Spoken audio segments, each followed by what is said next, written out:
Euh, le, alors, je cherche le bon document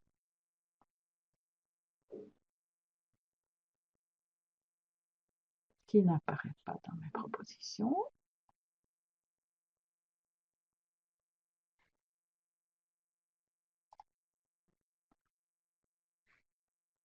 Je cherche le PowerPoint. Non. Muriel, est-ce que tu sais l'ouvrir de ton bureau?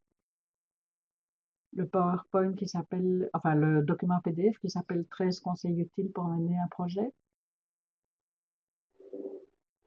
Ah, je n'entends plus Muriel. Je ne t'entends Oui, plus j'avais Muriel. coupé. Oui, oui, Ah, oui, j'avais coupé mon micro. Voilà. Je dis, il faut juste que tu me laisses le temps de télécharger sur mon ordinateur parce que je ne l'ai pas. Donc, donne-moi juste une minute. Voilà. oui, il est dans la fenêtre, mais je ne parviens pas à le. Oui, oui, oui. Attends, je vais le faire. Ok.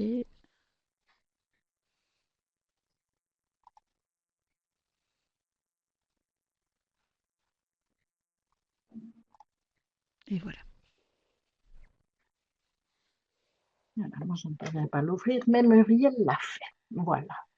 Alors, c'est un document qui est très intéressant parce qu'il a été réalisé par une enseignante de Grèce qui est devenue une ambassadrice e-tuning et qui, après un nombre incalculable de projets, a décidé de faire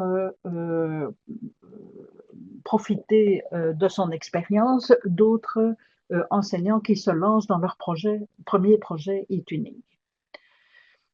Alors, le premier conseil donné, c'est évidemment de partager le maximum d'informations sur vos participants, donc de votre côté, et donc partager toutes les informations clés avec votre partenaire ou vos partenaires, c'est-à-dire le nombre d'élèves qui vont participer, leur âge, leur centre d'intérêt, leur niveau en langue étrangère et leur niveau en numérique, donc en utilisation numérique, et publier toutes ces informations dans un dossier qui va figurer dans votre TwinSpace. Donc le TwinSpace, c'est l'espace que vous aurez à disposition dès que vous aurez lancé un projet et que ce projet aura été approuvé.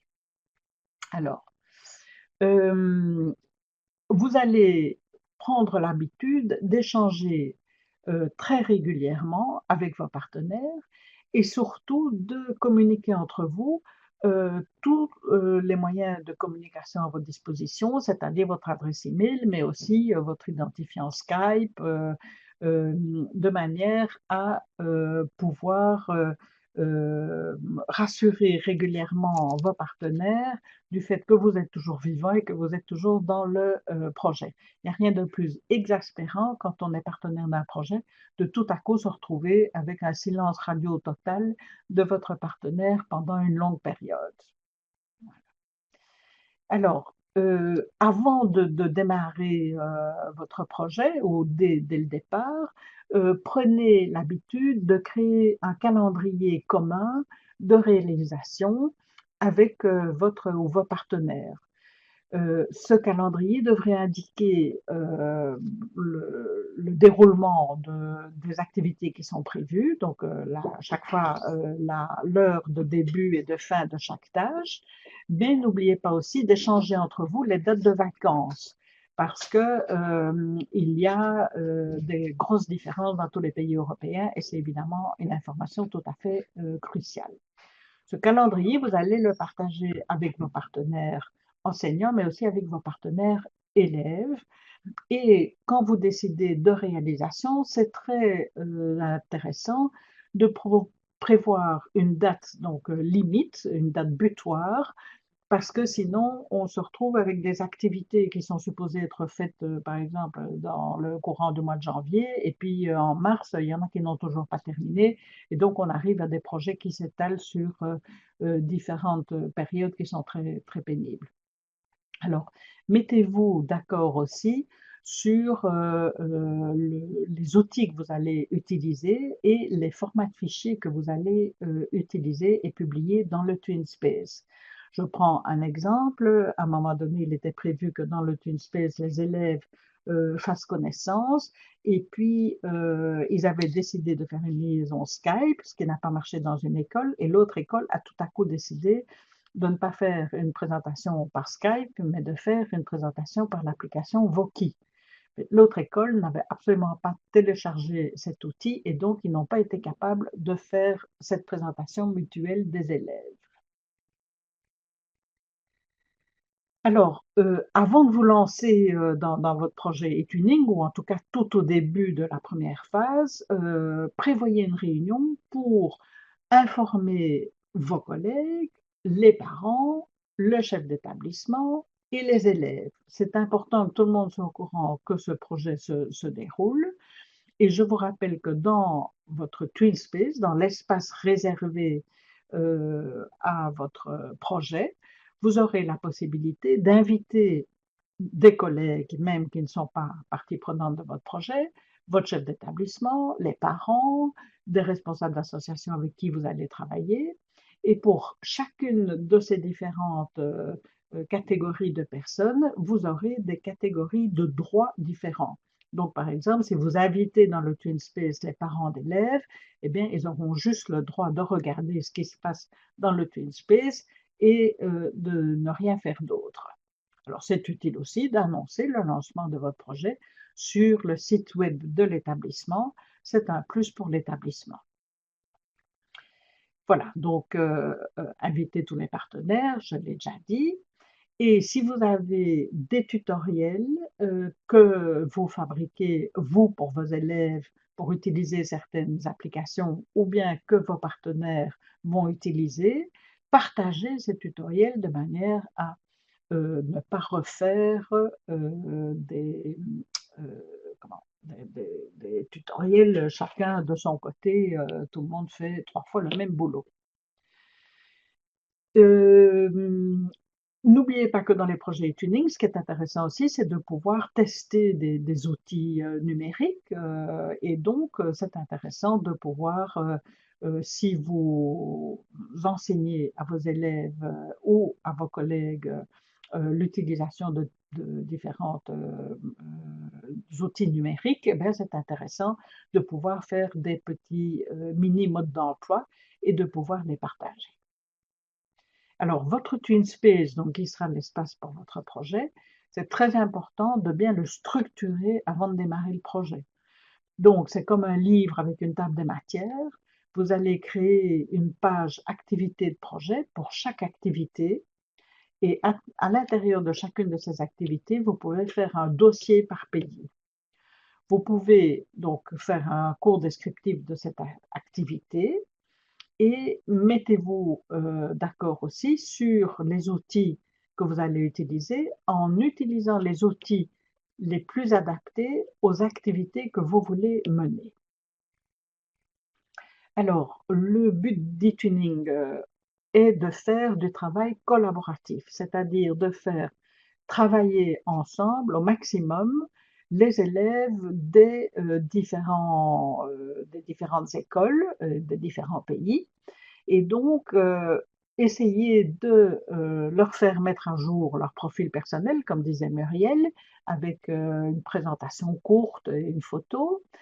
Demandez-leur, par exemple, de commenter les murs des autres élèves partenaires. Vous pouvez aussi voter pour le meilleur profil TwinSpace, par exemple.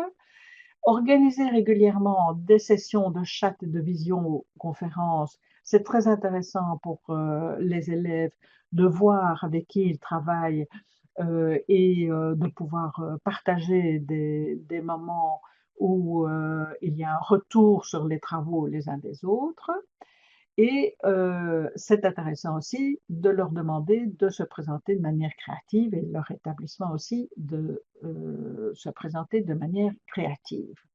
Alors, l'ambassadrice faisait différentes suggestions d'outils, mais il y en a beaucoup, beaucoup, et sur notre page et sur la page outils de eTuning France. Par exemple, il y a un outil qui est très utilisé qui s'appelle Voki. Et donc, c'est une application qui permet de se présenter en utilisant un avatar, qui est donc une petite marionnette, et d'enregistrer sa voix avec ce petit avatar. C'est utile notamment pour les pays avec lesquels on travaille qui ont des législations très strictes sur l'utilisation des images des élèves. Vous pouvez faire évidemment aussi des quiz collaboratifs pour se découvrir mutuellement, mais ce qui est le plus intéressant pour faire travailler les élèves ensemble, c'est de former des groupes de nationalités ou des groupes d'élèves de différentes classes. Et donc, vous pouvez les appareiller et leur demander de travailler ensemble pour faire différentes réalisations.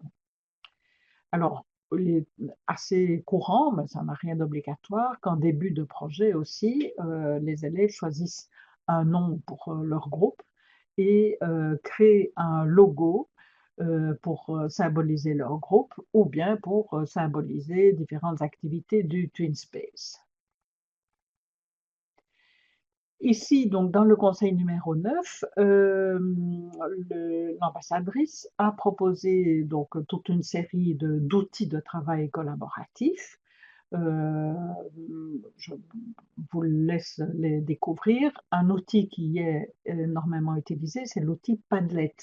Donc, c'est une sorte de mur sur lequel il suffit de cliquer 2 fois et les élèves peuvent rajouter des informations et faire des commentaires sur certaines activités, par exemple, ou des évaluations ou des présentations. Alors, au fur et à mesure du déroulement de votre projet aussi, prenez l'habitude de donner des responsabilités à vos élèves. Vous allez avoir la bonne surprise de découvrir parmi vos élèves des talents cachés qui n'ont pas la possibilité toujours de se révéler pendant les cours dits classiques. Et donc, n'hésitez pas à les mettre en valeur et à les utiliser à travers donc toutes les activités. Vous pouvez aussi, dans le TwinSpace, changer le rôle des élèves. Donc, les élèves ont par définition un certain nombre de rôles, mais pas les mêmes rôles que les enseignants donc, qui administrent le projet. Mais vous pouvez décider, quand vous êtes bien, vous connaissez bien vos élèves et que vous êtes bien sûr de leur sens des responsabilités, vous pouvez parfaitement décider de donner à un élève le rôle d'administrateur, à un élève ou à plusieurs responsables de groupe. Alors, vous allez voir que e-tuning, bon, n'est pas toujours un long fleuve tranquille et donc vous allez avoir des surprises, c'est normal, restez souple. Donc, il peut arriver qu'un partenaire arrête de travailler pour des raisons multiples et variées, ou bien qu'une activité demande plus de temps, ou bien qu'un nouveau partenaire souhaite vous rejoindre en cours de projet. Eh bien, vous pouvez tout à fait accueillir ces différents événements en restant souple. Alors, n'oubliez pas, en fin de projet et même à mi-parcours, d'identifier différents moyens d'évaluation. Donc, identifiez les points qui plaisent à vos élèves, les points qui leur posent problème, les points qui sont à améliorer, et faites ce travail d'évaluation au long du projet et certainement en fin de projet aussi. Vous en aurez besoin pour votre prochain projet. Ici, par exemple, il y a des exemples de questions à poser par les élèves. Et voici une petite photo d'un Padlet qui a été utilisé où les élèves donc, pouvaient cliquer et rajouter leurs commentaires sur le projet qui était en cours.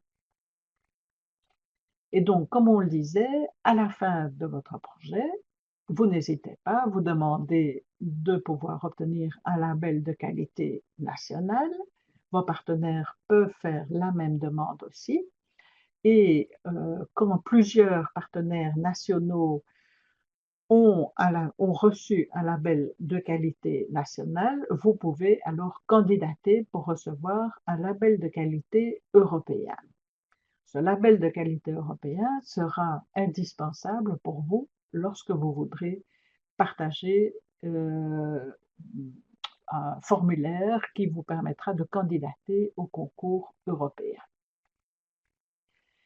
Voilà, pendant tout au long de votre projet, n'hésitez pas à faire la vitrine de la créativité de vos élèves parce que vous allez être épaté par leur réalisation.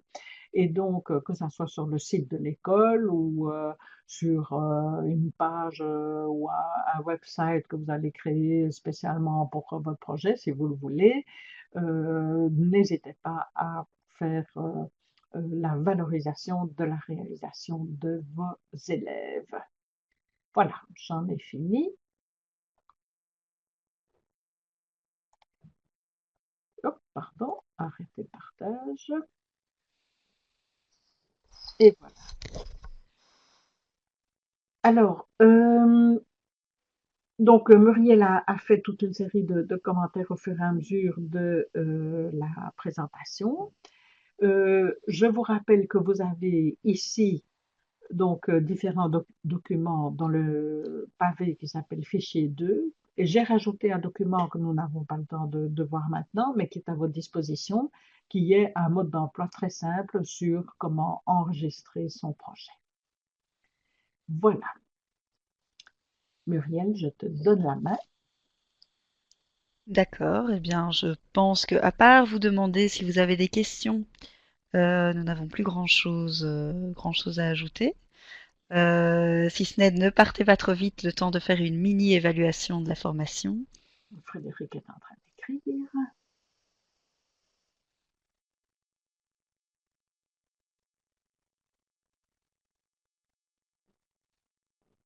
On va attendre la question de Frédéric avant de faire la mini-évaluation.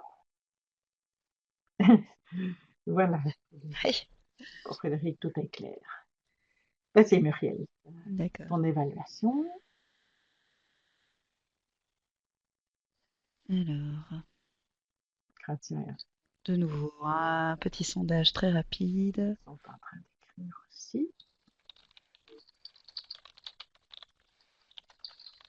Pendant que Grazia et Laurent sont en train d'écrire, euh, Muriel tape la première petite question qu'on va vous poser. Ok, tout est très clair pour Grazia. Voilà. Est-ce que Laurent est toujours avec nous? Oui, oui. Laurent tape dans euh, D'accord, le parfait. pavé questions-réponses. Super. Alors, une deuxième petite question.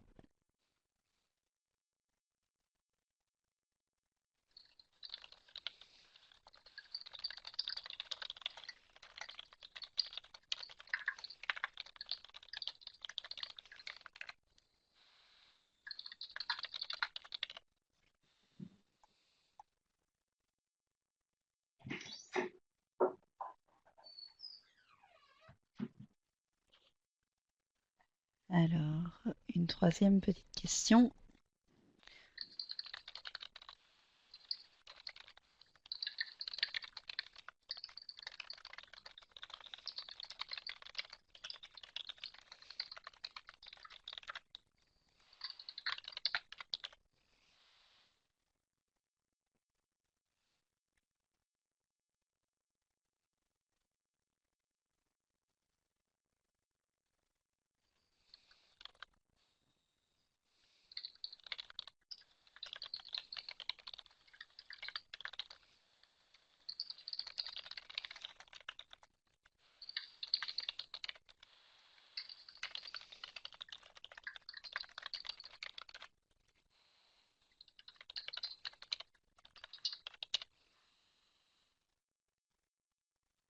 Voilà, donc souhaiterais-je participer à une autre formation en ligne pour approfondir mes connaissances e-twinning? Et alors donc, si vous avez répondu oui, ce qui est le cas de tous les trois, est-ce que vous pourriez indiquer dans l'onglet conversation quel est le sujet que vous souhaiteriez approfondir pour que nous puissions préparer les formations futures? Donc, comme déjà indiqué, il y aura une formation en ligne dans un mois, donc le 21 mars, sur l'utilisation plus précise du TwinSpace et les outils Web 2.0 que vous pouvez y intégrer. Et donc, si vous avez d'autres desiderata par rapport à des formations futures, c'est le moment de les exprimer.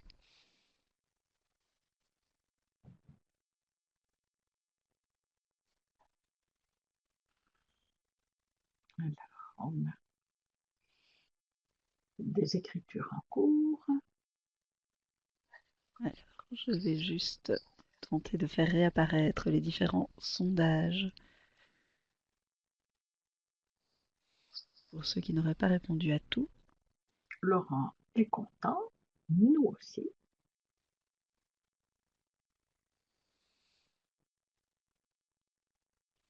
Kratia aimerait un peu plus d'infos sur les outils. Mhm. Et Frédéric,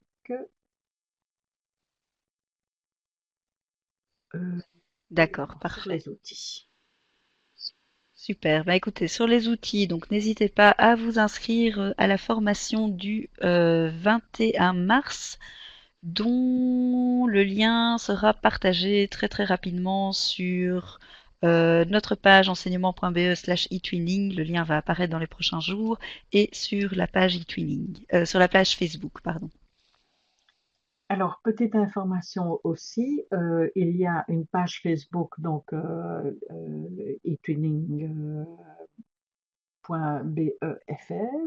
Il y a une page Facebook également très bien faite pour eTuning France. Donc, il y a eTuning FR, la page Facebook eTuning. Je vais vous mettre le lien directement ici, comme ça vous pourrez également y accéder.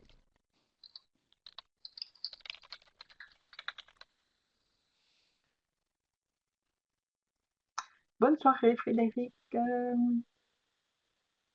Voilà, je rajoute le lien pour eTwinning France, comme ça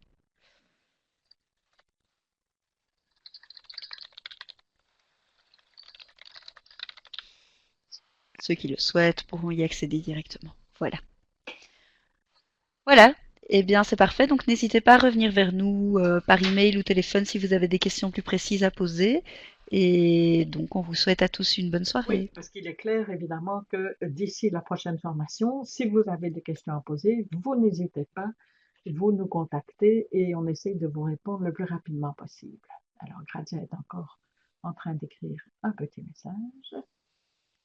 Et donc, pas de problème, Laurent, pour les sondages. Je pense que vous avez pu rectifier le tir.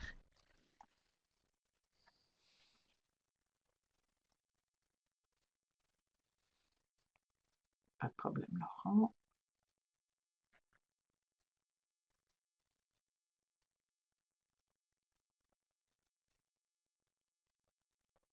Voilà, il y a encore des petits messages. Merci, Laurent. Eh bien, c'était avec plaisir si on a pu être utile. Merci, Frédéric. Ravi de vous avoir rencontré et bonne soirée à tous les trois. Voilà, bonne soirée à tous. À À bientôt. bientôt. Au revoir.